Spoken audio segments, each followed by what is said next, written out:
Bueno, buenas tardes a todos. Soy Petuca Hoyos Vázquez, soy pediatra de atención primaria del Centro de Salud Zona 7 de Albacete.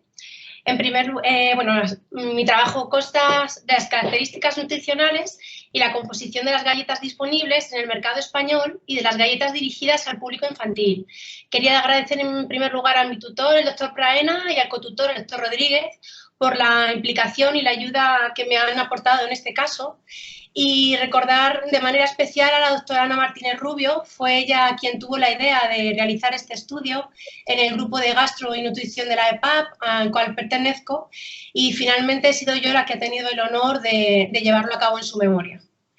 Este es el esquema de la presentación que voy a seguir. Las galletas son protagonistas del desayuno y merienda de niños y de adultos en muchos hogares españoles en el momento actual, pero también lo fueron para nuestros antepasados. Se estima su origen hace unos 10.000 años y se cree que prácticamente todas las culturas antiguas las cocinaban. En Europa entraron en el siglo VIII tras la invasión musulmana, pero no es hasta la era de la industrialización, siglo XVIII, siglo XIX, cuando empiezan a producirse de manera masiva por las empresas navieras que necesitaban de un producto que fuera de alto contenido energético, que fuera muy duradero y que fuera fácil de transportar. En los últimos años hemos sufrido una serie de cambios sociales y culturales que han modificado profundamente los hábitos alimentarios en nuestro país, sufriendo lo que se llama la denominada transición nutricional. En esta transición, los productos procesados de alto contenido energético, ricos en grasas animales y en azúcares, han sustituido en gran parte a los productos frescos y a la dieta mediterránea.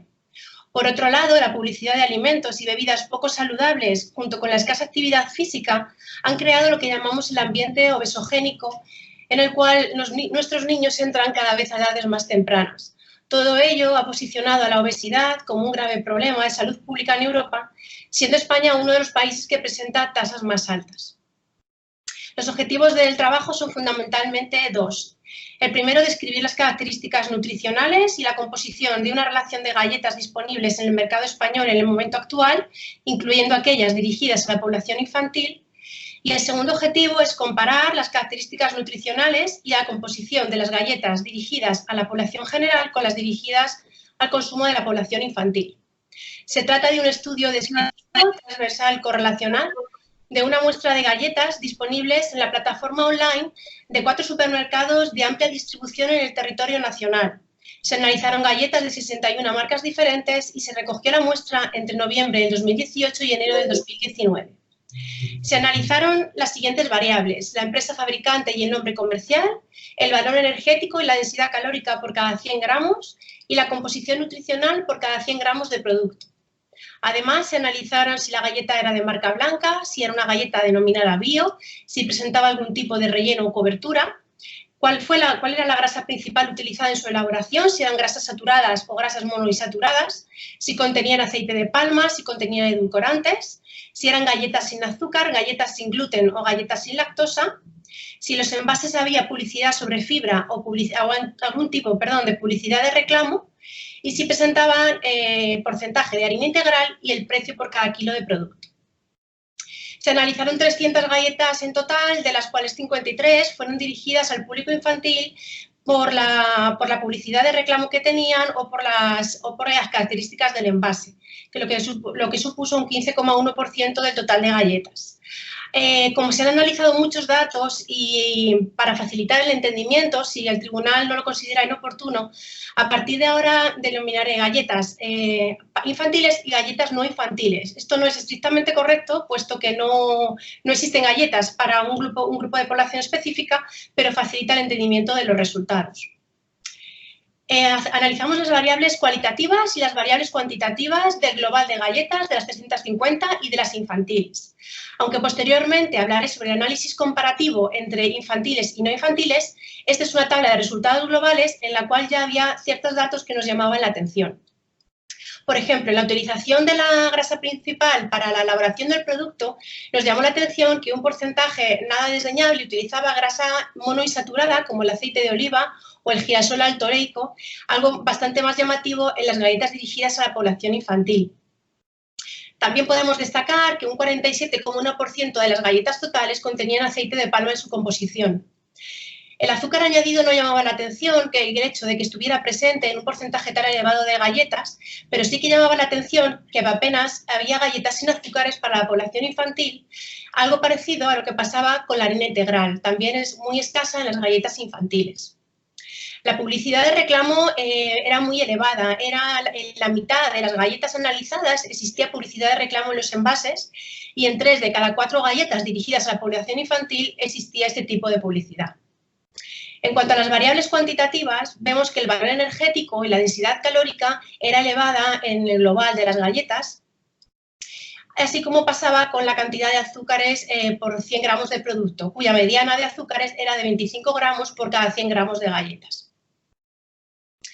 Al hacer el análisis comparativo, esta vez entre galletas no infantiles y galletas infantiles, también llamaron la atención varios resultados. Por ejemplo, la utilización de la grasa principal para la elaboración del producto. Como vimos en la tabla global anterior, las galletas infantiles utilizan en gran porcentaje de ellas grasa principal monoinsaturada procedente de aceite de oliva o de girasol altoleico. Y de manera inversa, las galletas no infantiles utilizan mayor porcentaje de grasa principal saturada. Estos dos datos son estadísticamente significativos. El azúcar añadido también está presente de manera más frecuente en las galletas dirigidas a la población infantil y como ya hemos comentado que apenas existían galletas sin azúcares para población infantil, pues el uso de edulcorantes prácticamente se limita a las galletas no infantiles, siendo también esto un resultado con una significación estadística. La publicidad sobre fibra se presentaba en mayor porcentaje en las galletas no infantiles y la publicidad de reclamo, aunque estaba presente en buena parte de las galletas no infantiles, era mucho mayor en las galletas dirigidas a la población infantil, también de manera estadísticamente significativa. Y la presencia de harina integral era mayor en las galletas no dirigidas al público infantil, en las galletas no infantiles. En el análisis comparativo de las variables cuantitativas no llama la atención el valor energético ni la densidad calórica. Como podemos observar, son elevados en ambos grupos, sin significación estadística.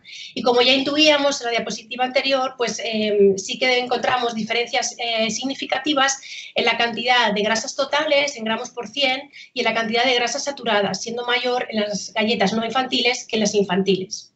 Los hidratos de carbono son mayores en las galletas dirigidas al público infantil, sin embargo, no existían diferencias significativas en la cantidad de azúcares añadidas al producto. La fibra alimentaria, también hemos comentado antes, era mayor, tanto su cantidad y su presencia en las galletas no infantiles, de manera estadísticamente significativa. En el resto de variables estudiadas no hemos encontrado ningún resultado que fuera llamativo, además de los analizados. Las galletas se consumen en nuestro país como parte de desayuno y merienda en todos los grupos de edad. El estudio nutricional de la población española lo demuestra, estimándose que un 44,6% de los niños entre 3 y 8 años las consumen para el desayuno y casi un 40% de los niños entre 9 y 18 lo hacen también en el desayuno, lo consumen en el desayuno. Y aunque son publicitadas como una fuente de cereales, no debemos olvidar que son productos ultraprocesados que desplazan el consumo de alimentos más saludables. Además, comparten características con estos productos ultraprocesados. Son baratas, son duraderas, son muy palatables, fáciles de transportar y de un gran valor energético. En los últimos años existen diversos estudios que han relacionado el consumo de alimentos procesados con la obesidad y con otras enfermedades no transmisibles, así como el aumento de la mortalidad en la población adulta. Todavía no existen evidencias sólidas de estas relaciones, pero parece recomendable evitar su consumo por parte de la población infantil.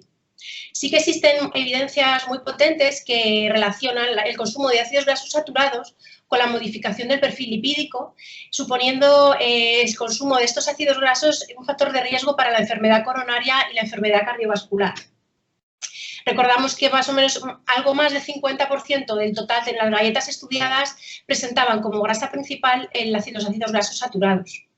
Por otro lado, el aceite de palma y su uso en la industria alimentaria está colocado en el punto de mira de muchas instituciones sanitarias, como por ejemplo en la OMS, como un factor de riesgo cardiovascular. Todavía no está claro qué efecto tiene sobre la salud, no existen evidencias sólidas sobre qué efecto tiene, pero sí se sabe que la cantidad de ácidos grasos saturados que posee pues es un factor de riesgo importante en nuestra dieta, consumirlo de manera habitual. También cerca del 50% de las galletas analizadas en global contenían aceite de palma. Y por otro lado hemos visto que las galletas analizadas casi de manera universal contienen azúcar añadido. Y aunque con un grado de evidencia dispar se ha relacionado el consumo de azúcar añadido en la dieta con la obesidad, el síndrome metabólico, la caries dental y la diabetes tipo 2.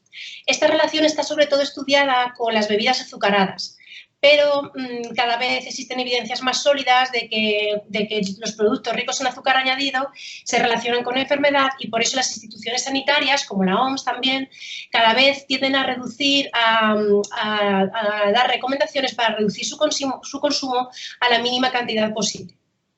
Hemos comentado que el 98% de las galletas dirigidas al público infantil de nuestro estudio presentaban azúcar añadido.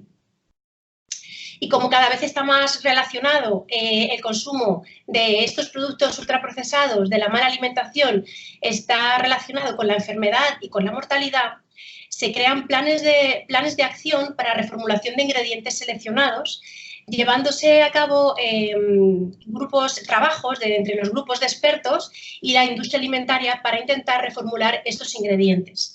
Existen estudios sobre reformulación de ciertos ingredientes, como por ejemplo, reducir o eliminar el contenido de azúcar añadido de cierto producto y demostrar así que esto reduce el contenido energético total del producto.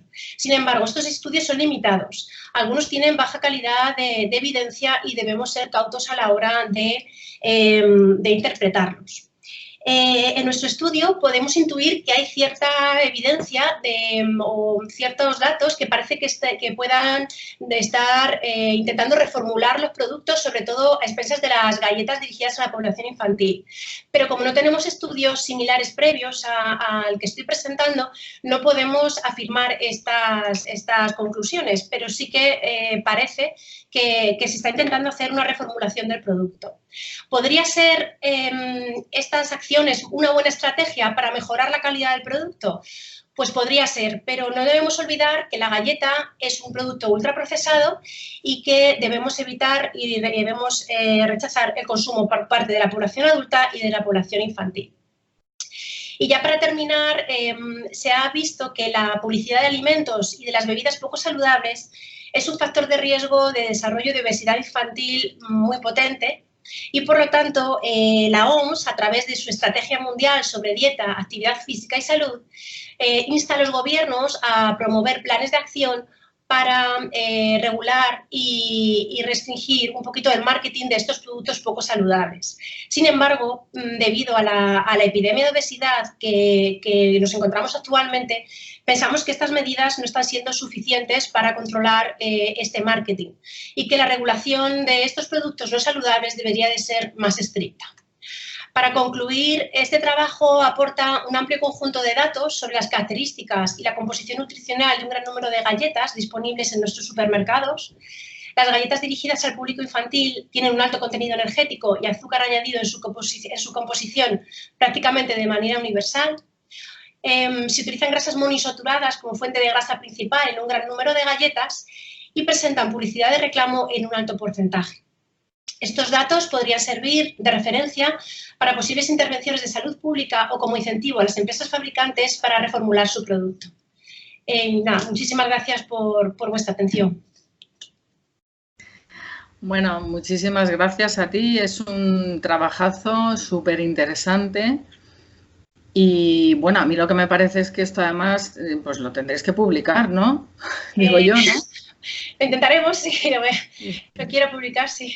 Sí, y luego, bueno, a mí me parece que yo destacaría una conclusión clave y es que no son un producto saludable y como sabéis, ahí hay muchas interferencias con muchas historias para disminuir el que la población infantil la siga comiendo. A mí me parece que es muy fácil de transportar, que es muy difícil que lo dejen de consumir los niños, pero sería muy importante limitar la publicidad dirigida a los niños incluso un tema muy peliagudo, y me estoy metiendo en algo que sabéis que es importante, las relaciones que hay de algunas sociedades científicas como la EP con la asociación con el logo de determinados productos alimenticios, ¿no?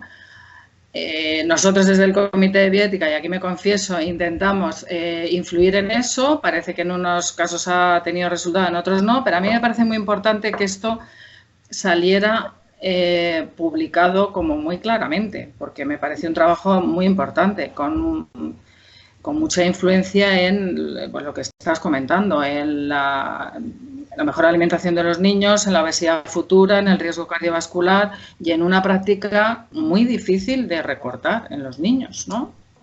Enhorabuena. Hola, ¿me oís? Sí. Pues la verdad que, como ha dicho Carmen, enhorabuena también por este tremendo trabajo y por supuesto que te animo a publicarlo, ¿no? Nada, dos cositas. En el trabajo que nos enviaste, el coste por 100 gramos de las galletas de uno y otro me parece que es distinto, ¿no? Igual es una errata o a lo mejor es que yo no lo he interpretado bien, pero va, es una tontada. Perdona, el coste era por kilo de producto. Por kilo. Sí, pero que me parecía que tiene distintos datos en las dos. Bueno, da igual, es solo que lo mires bueno, a lo mejor yo no lo he interpretado bien. Y luego, como decía Carmen, pues efectivamente, y como dices tú, ¿no? Pues es un alimento no aconsejable, pero no, es que no sé si decir esto porque igual la liamos, ¿no? Pero igual en la realidad que vivimos, a lo mejor lo conveniente es publicar el trabajo para que cambien la elaboración, ¿no? Y una vez que se hagan mejores galletas, por así decirlo, pues animar a que cuando se consuman 4 en el desayuno. O sea, que a lo mejor, no sé, comer 4 galletas adecuadas en el desayuno no resulta tan perjudicial a los niños en el mundo actual que vivimos, ¿no? No, vamos, es que es interesantísimo porque las galletas ahora mismo no son ni medio adecuadas, según has demostrado. O sea, que te insisto en que lo publiques, por favor. Vale. Pero bueno. Lo publicaré. Sí. Lo otro es que, sí que me gusta también la redacción prudente que has hecho, ¿no? O sea, que no, en algunos casos eso dices, aunque la reformulación de los productos podría ser un buen punto de partida para reducir el azúcar añadido, debemos ser cautos a la hora de interpretar su beneficio sobre la salud. Bueno, yo creo que todos lo tenemos claro, pero es una manera muy agradable de redactar el trabajo, la prudencia, así es que también te felicito por ello. Y nada, poco más. Nada, en la primera referencia bibliográfica que hacías, me metí, es una web, ¿no? Del Instituto de Galletas o algo así, ¿no? Está, bueno, es interesante. Sí. Y no sé, es que ha habido muchas cosas interesantes en este trabajo, pero sobre todo los objetivos y los resultados, así es que ánimo. Muchas gracias. A ver, ¿se me oye? ¿Se me oye? Sí, sí. Bueno, yo darte también mi más sincera enhorabuena. La verdad es que desde que leí el trabajo me pareció un muy buenísimo trabajo. Estoy de acuerdo con lo que se ha comentado, sobre todo pues eso, con lo que ha comentado Carmen de algunas sociedades científicas pues que favorecen esta publicidad y que eso se debería de dictar alguna normativa para evitar esta publicidad. Y luego también tendríamos que tener un cambio, yo creo que de mentalidad, pues muchos pediatras que todavía no están concienciados de que los alimentos o los productos procesados y ultraprocesados no son beneficiosos para el niño, y dejar de decir pues eso que le puede dar unas galletitas para desayunar, tal, porque al final son niños que muchos se comen pues cuando tienen 2 o 3 años pues a lo mejor 15 o 20 galletas, y cuando son preadolescentes un paquete de galletas. Yo conozco muchos que para merendar, y los padres pues se sienten totalmente satisfechos de que qué bien me come el niño. Entonces yo creo que hoy en día pues se está yendo al cambio en la alimentación, y yo creo que con el paso del tiempo va a haber un cambio bastante importante en la alimentación de todos en general, pero de los niños en particular, pues con disminución de todo lo que sea azúcar añadido, productos procesados y ultraprocesados, las carnes rojas, etcétera, etcétera. Pero nada, me ha parecido excepcional tu trabajo y también te animo a que lo publiques. Muchas gracias, Juan Carlos. Yo creo que un tema que no es banal es lo que has comentado, el tema de la palatabilidad, porque yo una vez probé unas galletas sin azúcares añadidos y sabían como a sal, o sea, me pareció espantoso, así, no era agradable, ¿no? Entonces, es verdad que a los niños no siempre les apetece la fruta, les apetece algo más fácil de transportar, que no se estropee, y a las familias, ¿no? Que no se estropee, que te lo puedas llevar a cualquier sitio. Entonces, quizá ese es no sé, algo que tendría que influirse en la industria para que consiguieran tener una composición más saludable, pero que también fueran agradables al paladar, ¿no? Pero vamos, básicamente lo que hemos comentado todo, es un gran trabajo y muy, muy importante que se pudiera difundir, ¿eh? De todas maneras, ahondando en lo de la palatabilidad que comentas, y yo creo que los sabores se aprenden y se educan desde el lactante. Entonces, las leches, por ejemplo, hidrolizadas están malísimas. Y el niño que desde recién nacido, por algún antecedente, por algún problema que ha tenido, pues toma ya esta leche, la tolera perfectamente. Y el que tiene que hacer un cambio por una reacción alérgica o de intolerancia a los 3 o 4 meses, la rechaza siempre al principio porque ha conocido otro sabor. Yo creo que si a los niños desde pequeños les diéramos este tipo de galletas, que yo, como tú, también las he probado, y es verdad que saben a cuerno podrido de lo malas que están, pero si el niño desde pequeñito se acostumbra y no conoce otro sabor, pues es cuestión de educar el hábito alimenticio, igual que el cocinar con menos sal, etcétera. Todo lo que sean hábitos saludables se pueden educar, y yo creo que eso es importante también. Es trabajo nuestro de los pediatras. El tema es que como vivimos en sociedad, pues unos se contagian de otros, se prueban las cosas, y yo creo que bueno, yo hace poco me enteré por un estudiante que existían los receptores umami, estos que detectan el gusto por cosas que te apetece seguir comiendo, ¿no? Algo así. Entonces, pues probablemente el azúcar, el conjunto de la composición de las galletas te estimulan esos receptores de forma que siempre quieras más, una especie de... Entonces, es difícil, ¿eh? Por eso digo que a lo mejor lo más importante es que, existiendo el formato galleta, que es clásico, que es desde toda la historia, esa mínima historia, pero muy interesante que has hecho, la mínima historia de la galleta, me ha gustado mucho, conseguir algo mejor, ¿no? Eso es verdad. Bueno, ¿queréis hacer algún otro comentario? Juan Carlos Llanos. No, por mi parte no. Manolo Praena, que ha sido el tutor. Sí. Claro, bueno, me ha gustado mucho tu referencia, Ana, porque vamos, yo para mí también era una persona de referencia y es un gran hueco, pero bueno, tienen que seguir personas como tú en esa línea. Yo, por referencia, realmente el trabajo ha sido de Petuca desde un principio.